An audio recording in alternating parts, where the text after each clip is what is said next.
믿음의 사람인 다윗을 가리켜서 이런저런 것으로 그의 별칭을 지어줄 수 있다면, 어쩌면 다윗은 인생의 수없이 넘어지는 좌절에도 또 핍박과 어려움에도 끊임없이 굴복하지 않고 일어났던, 마치 7.8기의 오뚜기 같은 인생이었다라고도 말할 수 있겠고, 무엇보다 다윗은 어떤 상황에서든지, 그는 도망자 신세든 혹은 왕이 되었을 때든 언제든지 하나님 앞에 예배하는 것을 우선했던, 예배를 너무나 사모했었던 예배 사람으로 평가할 수 있을 것입니다. 그러면서도 불구하고 다윗을 그야말로 상징적으로 의미할 수 있는 다윗의 생애 전체에 흐르는 맥락, 다윗의 대표적인 모습 중에 하나는 바로 그는 찬양의 사람이었다는 것이에요. 어렸을 때부터 그는 찬양하기를 너무 즐겨해서 수금을 타고 양들을 칠 때도 얼마나 그 수금을 타면서 찬양하는 그 찬양의 깊이에 영성이 있었는지, 그 찬양의 소리를 듣는 자들, 수금 소리에 악신도 떠나가고 귀신도 떠나가고 치유가 일어나는 그런 역사가 있을 정도였던 것이죠. 그만큼 평생에 다윗은 찬양하며 살았는데, 그런데 과연 찬양의 주제는 무엇이었는지, 다윗이 그토록 날마다 영원토록 송축한다라고 하는 그 하나님은 어떤 하나님으로 그렇게 송축하고 찬송했는지, 오늘 우리가 그 본문을 좀 살펴보면서 우리 인생에도 우리가 믿는 하나님, 또 우리가 의지하는 하나님, 우리가 그분을 어떤 하나님으로 바라보면서 우리가 평생에 찬송하며 살 것인가 다시 한번 깨닫고 결단하는 시간 될 수 있기를 바랍니다. 첫 번째는요, 영원하신 하나님, 위대하신 하나님을 다윗이 평생에 송축하며 찬송했다라고 하는 것입니다. 지금은 대한민국 대통령 조기 대선이 열흘도 이제 채 남지 않았죠. 불과 5년짜리의 대통령이지만 우리나라는 중앙 집권적인 그러한 또 황제적인 말이죠. 그런 대통령의 권한이 너무나 막강하기 때문에 대통령 한 사람이 바뀌면 속설에 의하면 전국에 5,000개의 자리가 바뀌어진다라고 하는 이야기가 있을 정도로, 그러니까 그야말로 당이 초집결하고 그야말로 수많은 사람들이 이 일에 전쟁을 치르듯이 임하는 것이죠. 그럼에도 불구하고 5년에 불과한 것인데, 과거의 왕정시대 때는 어땠겠습니까? 왕들은 말이죠, 죽을 때까지 그 절대 권력을 가졌으니 얼마나 대단했겠습니까? 그야말로 말 그대로 1인지하 만인지상 모든 만백성들 가운데 유일하게 그렇게 홀로 높임을 받는 존재 아니었겠습니까? 다윗도 여러분 평생 왕이었어요. 그가 40년 동안 왕의 자리에 있었습니다. 그러나 40년 동안 그렇게 죽을 때까지 왕으로 있었지만, 그 시대에 가장 화려했던, 가장 영토를 많이 확장시키고 가장 많은 부귀와 또 영화를 누렸던 다윗이었지만, 그는 한 번도 자기를 높인 적이 없습니다. 그는 늘 하나님을 높이고 하나님을 찬양했던 것입니다. 여러분, 세상에 그런 권력들이나 세상이 가지고 있는 위대한 것들은 다 잠시뿐입니다. 누군가가, 어떤 사람들이 뭔가 자리에 오르면 혹은 뭔가를 차지하면 대단하다 말이죠, 위대하다 말이죠, 칭송하고 영웅시하고 그럽니다. 그러나 그것도 길지 않습니다. 그래서 성경은 푸른 마르고 꽃은 시든다 라고 말하는 것이죠. 푸른 마르고 꽃은 시들어버린다, 화무 11홍이라고 하는 말 있지 않습니까? 아무리 아름다운 꽃도 10일이면 지고 만단 말이죠. 우리가 오랫동안에 화분들을 주로 1년 내내 관리하는 우리 박태원 권사님이 지금 은퇴하고 나서도 지금도 그렇게 물을 끌어올리면서 말이죠, 관리를 하시는데 얼마나 수고하고 했는지 모르죠. 봄철만 되면 말이죠, 이 본당 로비가 완전히 꽃밭이 꽃동산이 된 것처럼 아주 흐드러지게 말이죠, 철쭉꽃이 아름답게 피어나는데 너무 보기 좋습니다. 그런데 그것도 한 열흘 정도, 한 2주 정도면 다 떨어져 버려요. 너무 아쉬운 거죠. 너무 아쉬운 것이죠. 꽃은 그런 것입니다. 아무리 화려하지만 여러분, 마찬가지 의미에서 권력도 그런 것이죠. 권불 10년이라 나는 새도 떨어뜨릴 것 같고 막강한 권세도 결국은 10년 못 간다는 이야기입니다. 그렇게 잘 나갔던 세계적인 모든 독재가들 말이죠, 소련의 공산당을 창설하고 소련 최초의 국가 원수가 됐던 레닌이나 이후에 또 서기장 주석을 지냈던 스탈린이나 20세기 공포정치의 상징적인 인물들이었던 사람들, 그러나 구소련이 해체되면서 다 그들의 동상들, 그들의 모든 흉상들 다 철거되고 다 쓰러져 버리고 다 나뒹굴고 말이죠. 그들뿐이겠습니까? 히틀러는 어땠고요, 마오쩌둥은 어땠고, 무솔리니는 말이죠, 사담 후세인은 어땠고 말이죠. 그들의 말년들은 어땠던 것입니까? 그렇게 독재하고 그렇게 막강한 권력들을, 수많은 양민들과 수많은 정적들을 그렇게 학살하고 제거하고 그랬던 권력자들이었지만은 결국은 다 쓰러지고 마는 것입니다. 다 가고 마는 것입니다. 세상의 왕이라고 하는 것은, 세상의 권력자들이라고 하는 것은, 그들이 가지고 있는 모든 부귀나 영화나 권세는 결코 영원한 것이 없는 것입니다. 우리 일반인들은 안 그러겠습니까? 오늘 우리가 가지고 있는 알량한 그 인기라고 하는 것, 가지고 있는 명예나 권력이라고 하는 것, 내가 가지고 있는 재물이라고 하는 것, 내가 젊음이나 외모나 이런 것들 영원할 것 같지만 그러나 그렇지 않습니다. 잠깐뿐인 것입니다. 그래서 세상의 모든 자랑은, 세상의 모든 것들은 다 지나가고 만다라고 성경은 말씀하고 있는 것입니다. 그래서 오늘 다윗은 위대하신 하나님, 영원하신 하나님, 측량할 길이 없는 그 하나님만을 그렇게 찬송한다라고 고백하고 있는 것입니다. 여러분, 하나님 어떤 분이시기에 다윗이 이렇게 찬송하고 송축하는 것입니까? 이스라엘 백성들을 그렇게 이끌어내셔서, 광야에서 그렇게 이끌어내셔서, 그렇게 홍해를 건너게 하시고, 그렇게 40년 동안 만나로 먹이시고, 때로는 반석에서 샘물이 나게 하시고, 메추라기로 그렇게 이 이스라엘 백성들을 그렇게 먹이시고 입히시고, 요단강을 건너서 그렇게 여리고성을, 변변한 무기 하나 없었지만 여리고성을 다 빼앗게 하시는 하나님, 이스라엘 백성들 가운데 아수르가 쳐들어왔을 때 18만 5천 명이 쳐들어왔지만 하루아침에 그들 다 송장처럼 쓸어버리셨던 하나님, 소년 다윗이 던진 물맷돌 하나가 블레셋 그 거대한 골리앗 장군을 쓰러뜨리고 그 전쟁을 승리로 만드셨던 하나님, 성경상에 나타난 수많은 하나님의 그 일하심들을 보면 하나님의 그 위대하심의 그 역사들에 대해서 그야말로 찬양할 제목들은 차고도 넘쳐나는 것이죠. 왜요? 하나님은 죽은 자의 하나님이 아니시고 바알이나 아세라처럼 죽은 신이 아니고 사람이 만들어 새긴 어떤 우상이 아니기 때문에 하나님은 하나님 스스로 영존하시고 살아계시며 영원하신 위대하신 하나님이시기 때문에, 하나님 온 우주 만물을 다 창조하셨고 말씀으로 창조하셨고 그 모든 것들을 지금도 하나님께서 질서 있게 그렇게 운행하시며 섭리하시는 전능하신 하나님이시기에 그 하나님을 찬양하는 것입니다. 3절 말씀을 보십시오. 다윗의 고백입니다. 여호와는 위대하시니 크게 찬양할 것이라. 그의 위대하심을 측량하지 못하리오다. 하나님 위대하셔서 측량할 길이 없어서 그야말로 우리가 큰 소리로 하나님을 찬송할 수밖에 없다라고 말하는 거예요. 여러분, 다윗도 왕이었고 40년을 통치했습니다. 그러나 세상의 나라는 결국 영원하지 않다라는 것을 알았던 거예요. 하나님이 이 나라를 함께 주시지 아니하시면, 하나님이 이스라엘을 지키시고 보호하시지 아니하시면, 아수르의 침략과 바벨론의 침략으로부터 하나님이 지켜 보호하시지 아니하시면 이 나라 가운데는 평안이 없다라는 것을 너무나 잘 알았던 것입니다. 그러므로 하나님의 나라만이 완전하구나, 하나님만이 그야말로 견고하게 하시고 하나님이 함께 하실 때만 그것이 온전하다는 사실을 깨달았기에 그는 하나님의 위대하심을 찬양하는 것입니다. 하나님의 일하십니다. 이것은 다윗뿐만이 아닙니다. 이방의 왕들도 마찬가지였습니다. 여러분, 다니엘서를 기억하면 다니엘서 4장에 느부갓네살 왕이죠. 그는 하나님을 몰랐던 왕입니다. 느부갓네살은 하나님을 안 믿었던 왕이에요. 그런데 하나님을 보았어요. 다니엘을 통해서, 다니엘 세 친구를 통해서 하나님의 역사를 봤던 것입니다. 사자굴 속에 던져진 다니엘이 그야말로 말이죠, 털끝 하나 상하지 아니하고 사자굴에서 살려진 그 하나님의 손길을 그가 봤던 거예요. 풀무불에 세 친구가 던져졌는데 머리털 하나 상하지 않고 살려진 그들을 보면서 하나님의 역사를 체험했던 거예요. 이방의 왕이었던 느부갓네살이 하나님의 역사를 보고 나서는 그가 통치하는 각 나라 각 백성에게 각기의 그 언어들로 조서를 써서 내려보낸 것입니다. 내가 하나님을 보았다라고, 그 하나님은 영원하시다라고.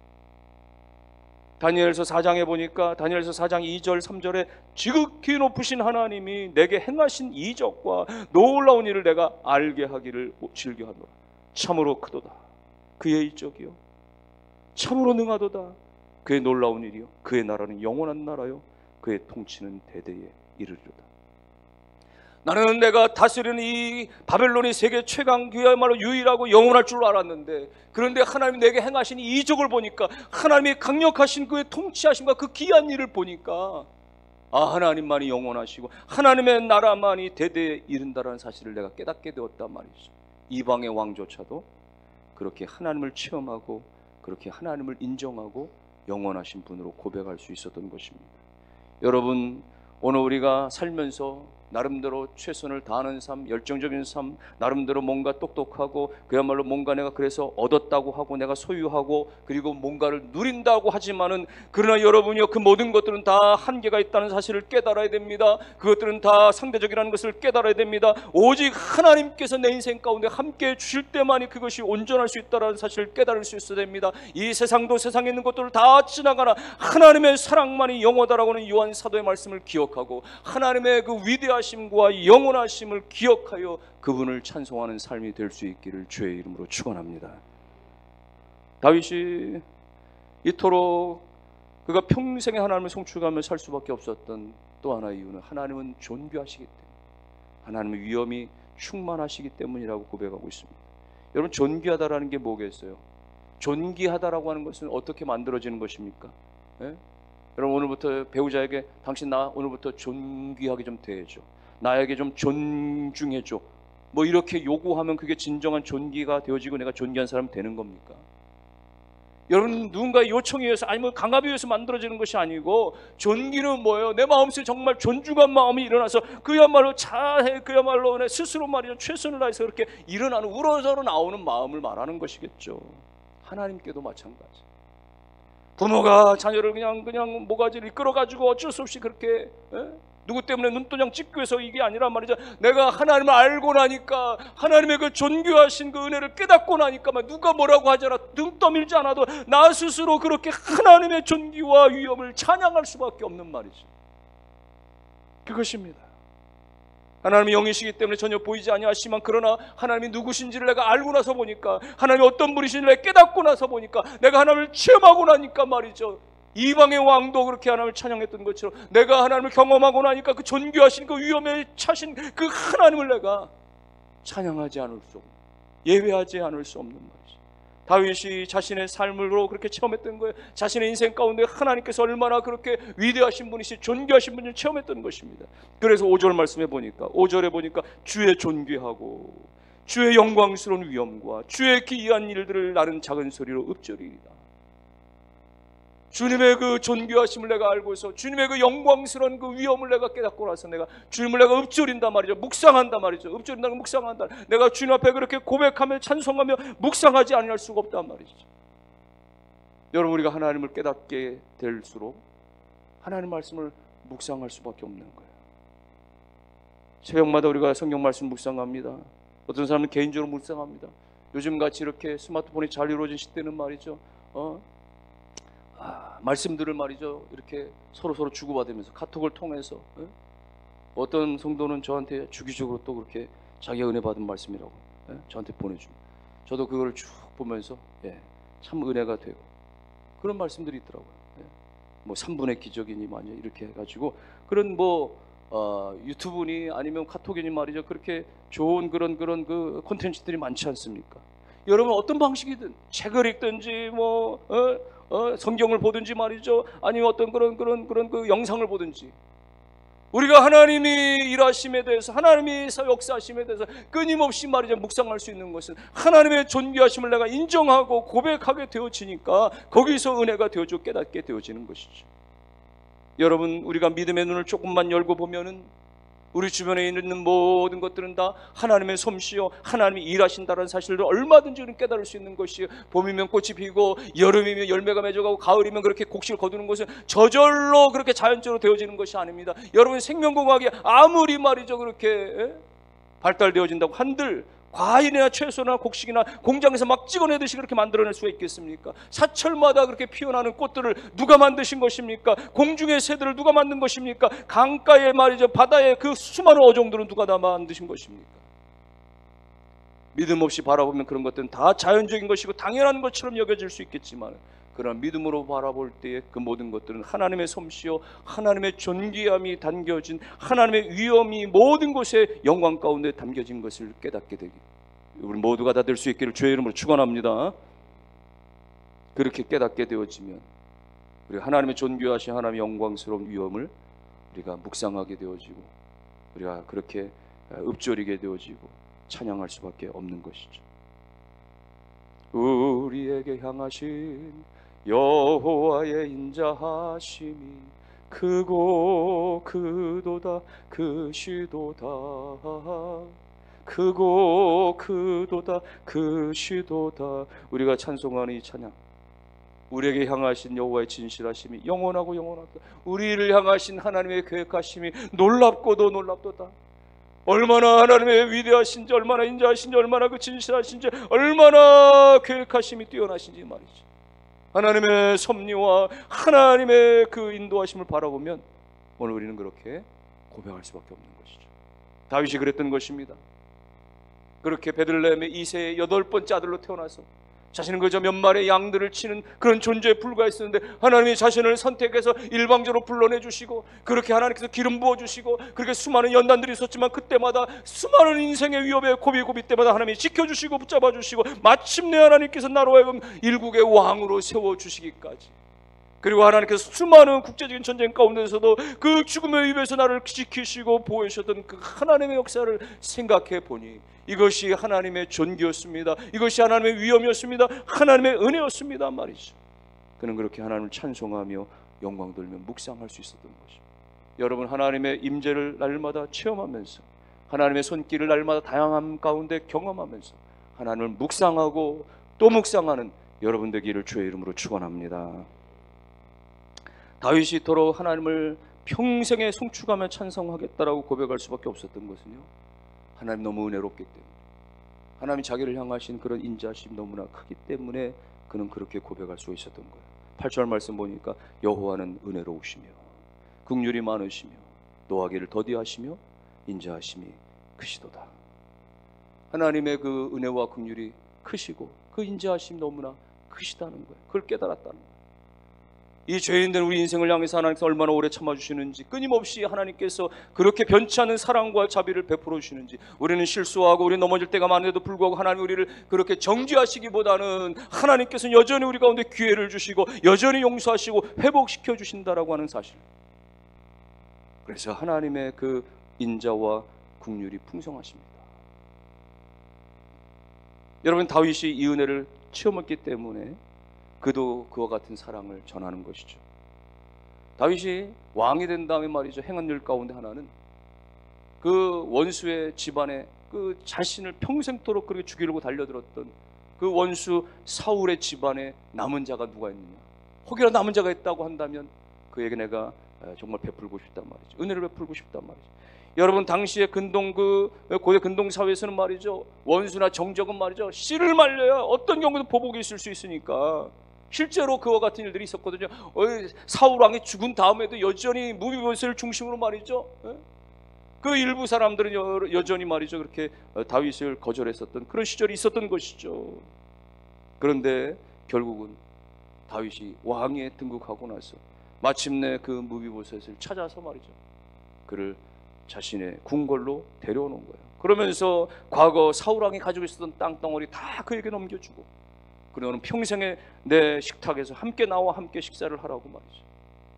무비보셋은 엎드려 절하면서 나는 죽은 개와 같은 존재인데 나를 이렇게 거두시냐고 그렇게 겸손히 사양하지만, 그러나 그는 다윗은 말이죠, 그 무비보셋의 아버지 말이 요나단과의 약속도 기억하면서 그걸 지키기 위해서 말이죠, 끝까지 그렇게 은혜를 베풀어 주신 것이죠.